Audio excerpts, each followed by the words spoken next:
Russell Banks is revered the world over for his dramatic novels about profound and incendiary conflicts, from The Sweet Hereafter, which was, I'm going to go off script for 1 second, which was the very first book chosen by Seattle when we did our first If All Seattle Read the Same book in 1998. Thank you for that, Russell.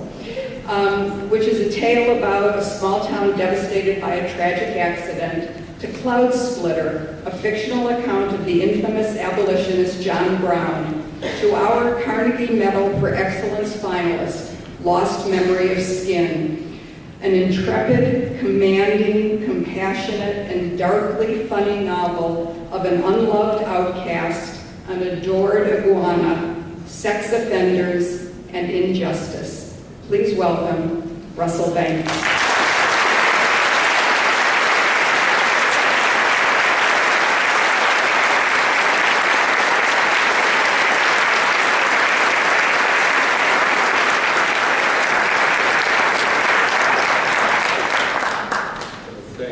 Thank you, Nancy. It's such a pleasure to be here. I also want to thank, of course, the ALA, American Library Association, the Carnegie Corporation, Booklist, and RUSA. I also want to give my congratulations to my fellow Fiction and Nonfiction nominees, my dear colleagues. It's such a pleasure to be with you both, physically and virtually. But to Anne Wright, the writer of the remarkable novel, The Forgotten Waltz, and to Karen Russell. This may be the only year in history where there have been 2 books about the Everglades published at the same time. Karen Russell's Swamplandia and my own book. And Robert Massey's Catherine the Great, and James Blick's The Information, which I read. You'd be happy to know, I think you might be happy to know, I read on my Kindle. That George Burgess was very much educated by it, and the great Manning Marable and his magisterial Malcolm X. It's such an honor to be in this company.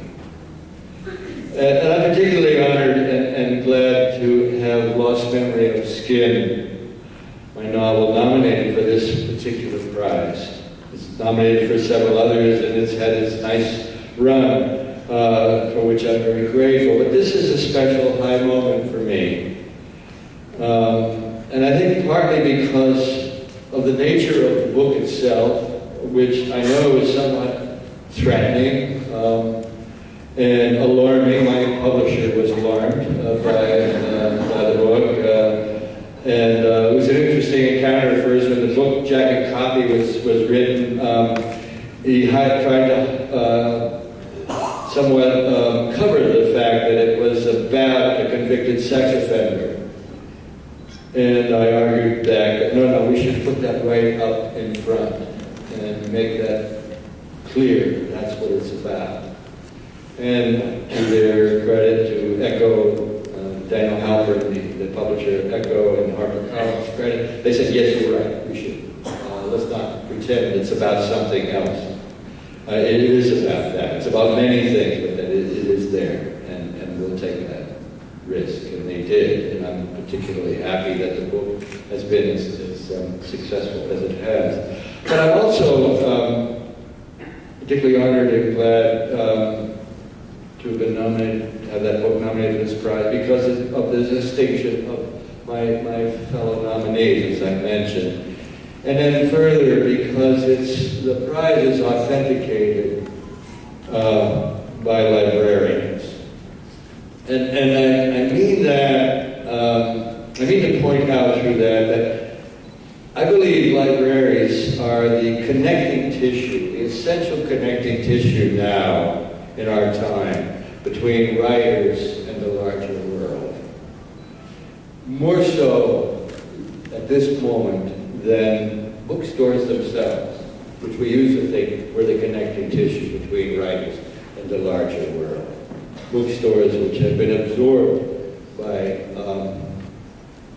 Amazon, for instance, and who are disappearing from our daily presence, from our streets.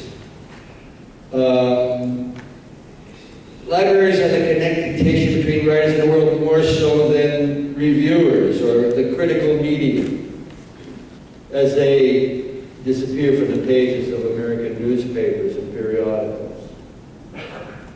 Libraries are essentially the connecting tissue between writers in the world, more so than academia. I know this having taught in universities for over 30 years. Academia is lost in theory. And it's libraries who are connecting human beings to human tales, and therefore writers to the larger world.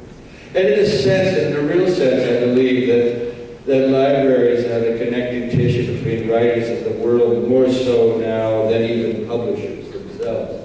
Much as I love my publisher and love my editors, and I depend upon them to an enormous degree, nonetheless, I realize they're fighting a losing battle, and increasingly publishers are having to step back and away from the publication of books by writers themselves, and therefore become increasingly dependent upon libraries for connecting them to their readers.